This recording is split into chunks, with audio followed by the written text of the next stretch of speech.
A poor farmer has two sons, a smart one and a dumb one.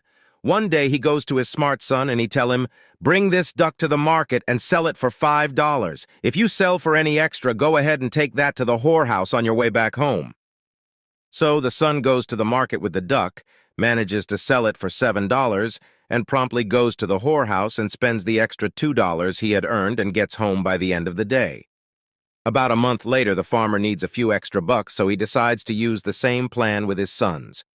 For some reason, this time he can't find his smart son, so he goes to the dumb son and says again, "Take this duck to the market and sell it for $5. Any extra you earn, you can go spend at the whorehouse on the way home."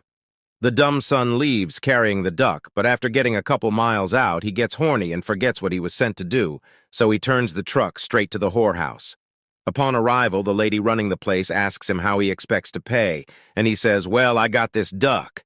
The lady thinks it over and decides there's no harm in getting paid a duck for a couple minutes. So she takes him into the next room and they have wild, amazing sex. After they finish, she says to him, "Wow, that was fantastic. Can we please do this again? I'll even let you keep the duck." And he happily agrees. Now tired, he goes to drive back home. On the drive, the duck gets spooked and flies out the window, directly into the path of a semi. The semi driver immediately pulls over, and so does the son.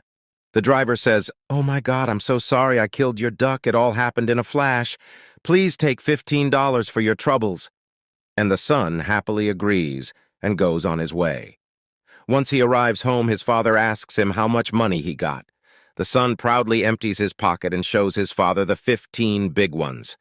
The farmer is stunned and asks him exactly what happened that day.